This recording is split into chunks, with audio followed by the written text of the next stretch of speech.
नमस्कार, मैं हूं नीलू। तो सीरिया पर इजराइल लगातार हमले कर रहा है। इजराइल के हमले रुक नहीं रहे हैं। अब सीरिया की बात की जाए तो अभी तक का सबसे बड़ा हमला इजराइल की तरफ से सीरिया पर हुआ है, लेकिन इस बीच कुछ खबरें भी सामने आ रही है जो इजराइल के लिए कहीं से भी मुफीद नहीं है। अब जुलानी की बात कर ली जाए, ईरान की बात की जाए या फिर तानाशाह असद की बात कर ली जाए, सब कुछ प्लान बना रहे हैं। किस तरह का प्लान है इजराइल को लेकर, बातचीत करने के लिए मयंक मेरे साथ जुड़ गए हैं।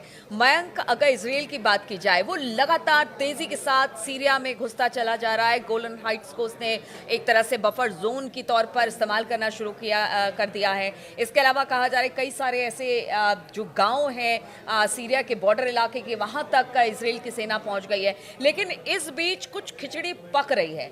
ईरान, जुलानी, असद, क्या खबर है, जरा बताइए। देखिए, ये जो आप बात कर रहे हैं इसकी जो है पिछले 24 घंटे में सोशल मीडिया और इंटरनेशनल मीडिया में ज़बरदस्त चर्चा हो रही है।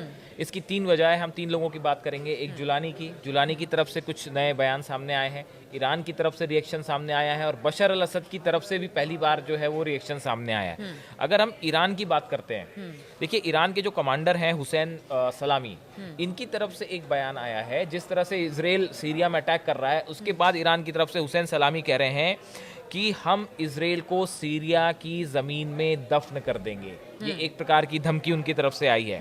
और उनका कहना है कि जैसे ही ईरान में बशर अल असद की सरकार गिरी है, उसके बाद से सीरिया में भयानक घटनाएं हो रही हैं और इजराइल को किसी भी सूरत में बख्शा नहीं जाएगा। ये बयान ईरान की तरफ से आया है। जो हुसैन सलामी है, जो खमेनेई के बेहद करीबी माने जाते हैं, उनकी तरफ से ये बयान आया है। और इसकी बड़ी वजह, इस बयान की बड़ी वजह है जो तारतूस में इजराइल ने नया हमला किया है। देखिए, बताया जा रहा है कि 16 दिसंबर यानी बीती रात को जो है इजराइल के F-15 जेट्स, इन्होंने इजराइल से उड़ान भरी। ये सीरिया के अंदर दाखिल होते हैं और तारतूस जो इलाका है, यहाँ पे इन्होंने एक बॉम्ब ड्रॉप किया, जिसके बाद एक मशरूम क्लाउड बना। जिस तरह का आपको एक न्यूक्लियर धमाके के बाद, परमाणु धमाके के बाद जिस तरह का क्लाउड दिखता है, उस तरह का क्लाउड दिखा, जिसकी सोशल मीडिया में बहुत चर्चा है, उसकी तस्वीरें छाई हुई हैं। तो ये एक बड़ा हमला था। इसकी तरफ ईरान की तरफ से कहा गया कि ये एक डर्टी बम है या ये जो प्रतिबंधित बम है उसका इजराइल ने इस्तेमाल किया है। हालांकि आईडीएफ की तरफ से, इजराइल की तरफ से कहा गया है कि नहीं, ऐसा नहीं था, ये एक नॉर्मल बम था जो कि किसी बम जहाँ पे हथियार रखे हुए थे उसके ऊपर गिराया गया, इसलिए मशरूम क्लाउड बना। जो भी हो, लेकिन हकीकत ये है कि इसके बाद, इस घटना, जिस तरह से इजराइल सीरिया में अंदर घुस रहा है, उसके बाद अब ईरान की तरफ से ये एक बड़ी प्रतिक्रिया सामने आई है कि हम जो है वो इजराइल को जो है वो सीरिया की जमीन में दफन कर देंगे। एक सवाल और उठता है मयंक, चूंकि ईरान की बात हो रही है, कहा यह जा रहा है कि धीरे धीरे जो भी ईरान को समर्थन कर रहा था मिडिल ईस्ट से, कहीं ना कहीं खास तौर पर इन सब इलाकों, चाहे सीरिया हो गया या हूती, हमास, सभी को टारगेट किया गया। कहीं ना कहीं जो समर्थन था ईरान को लेकर वो धीरे धीरे कम होता चला जा रहा है। इसकी इनसिक्योरिटी क्या ईरान को है क्या? एक इसमें 2 बातें हैं। इसमें एक चीज और देखिए कि ये जो जुलानी है, ये इस तरह की बड़ी अजीबोगरीब चर्चाएं हैं सोशल मीडिया में कि जुलानी जो है उनका इजराइल और अमेरिका को लेकर रुख बड़ा अभी भी जो है संदेहास्पद है। देखिए, वो कुछ सीधे तौर पे जो है नेतन्याहू या इजराइल पे कुछ नहीं कह रहे हैं, लेकिन जैसी की चर्चाएं थी और ये कहा गया कि उन्होंने गुप्त रूप से जो है वो अपने जितने लड़ाके हैं उनको ये कह दिया है कि बस बहुत हुआ, अब इजराइल को और आगे नहीं बढ़ने दिया जाएगा। देखिए, ये इस तरह के बयान की चर्चाएं थी न्यूज़ में और सोशल मीडिया में कि जुलानी की तरफ से ये कहा गया कि बस अब जितना आगे इजराइल आ चुका है, अब इसके आगे नहीं बढ़ने दिया जाएगा और इजरायली सैनिक अगर आगे बढ़ने की कोशिश करते हैं तो उनको जवाब दीजिए। अभी जुलानी की तरफ से इस तरह की बातें जो है, संकेत सामने आए, उसके बाद नेतन्याहू की तरफ से एक बयान सामने आया और उन्होंने ये इशारा किया है कि भाई वो जुलानी के साथ एक प्रकार का समझौता करके कुछ सरकार फॉर्मेशन के लिए तैयार हैं।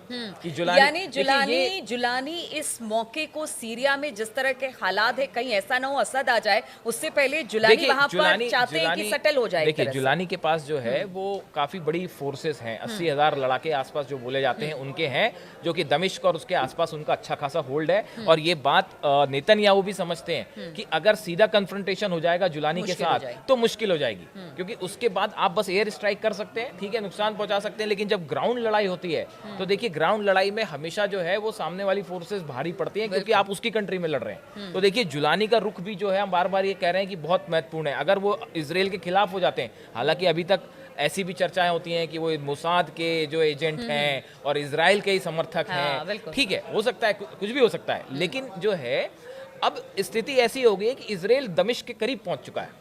तो अगला हमला या आगे बढ़ना क्या दमिश्क पे कब्जा होगा? तो उस समय जुलानी का रुख क्या होगा? और तीसरी चीज जो बशर अल असद की आपने चर्चा करी, उनकी तरफ से भी बयान आया है कि सीरिया को फिर से फ्री करवाया जाएगा, इजराइल को बाहर भगाया जाएगा। ये बशर अल असद की तरफ से बयान आया है रूस से, मैं बैठे बैठे। बिल्कुल। और एक बयान का जिक्र यहाँ पर ये भी कर दे, क्योंकि असद ने कहा कि देखिए मैं सीरिया छोड़ना नहीं चाहता था, लेकिन रूस के मेरी कहने पे, सिक्योरिटी हाँ, को लेकर रूस चिंतित था और यही वजह है कि मैंने कहा कि ठीक है अभी सीरिया छोड़ना ही मेरे लिए ठीक होगा। देखिए ये जो है ना बातें, इनको थोड़ा सा समझना पड़ेगा। बशर अल असद की तरफ से ये कहना कि सीरिया हम वापस हासिल कर लेंगे, ईरान की तरफ से आपत्ति जताना कि हम जो है वहाँ इजरायली फोर्सेस की वहाँ पे हम जो है वो कब्रगाह बना देंगे या उनको दफन कर देंगे। दूसरा, जुलानी की तरफ से अब इस तरह के संकेत आने लग गए हैं कि भाई अब बस इजराइल और आगे ना बढ़े।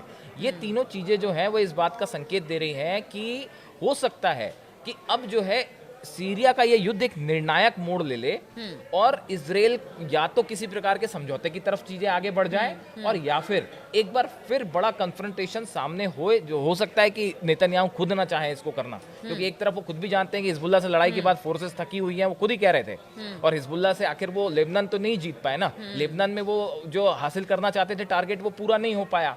तो कुछ लोग तो ये भी कहते हैं कि ईरान ने जो है वो लेबनान बचा लिया और सीरिया चला गया। और उसके बाद ये सीज फायर को लेकर जो हम बार बार कह रहे हैं कि क्या ये किसी तरह की अंडरस्टैंडिंग थी कि भाई लेबनान छोड़ दीजिए। और अंडरस्टैंडिंग इस बात को भी लेकर मयंक कि जिस तरह से जुलानी से बात हो रही कि नेतन्याहू और उनके बीच में कुछ खिचड़ी पक गई है, तो क्या उनको लगा कि लेबनान छोड़ना ज्यादा सही रहेगा, यहाँ पर मैं चीजों को मैनेज कर लूंगा? हाँ, अब देखिए क्या है कि इस पूरे इलाके में इतने सारे प्रॉक्सी संगठन ऑर्गेनाइजेशंस काम कर रहे हैं। ऐसी स्थिति में इजराइल के लिए भी ये बहुत आसान नहीं है कि सीरिया पे जाके अपनी सेना लेके बैठ जाए और वहां पे लंबे समय तक कब्जा रखें। ये तब तक हो रहा है जब तक जुलानी चुप बैठे हैं। जिस दिन जुलानी अगेंस्ट हुए नेतन्याहू के लिए संकट पैदा है। ठीक है, तो जिस दिन जुलानी अगेंस्ट हुए नेतन्याहू के लिए संकट है, लेकिन नेतन्याहू चाहते हैं कि सीरिया में हालात उनके कंट्रोल में रहे और इस खबर पर लगातार हमारी नजर बनी रहेगी। हम आपको लगातार अपडेट देते रहेंगे। फिलहाल बहुत बहुत शुक्रिया हमारे साथ इस चर्चा में शामिल होने के लिए।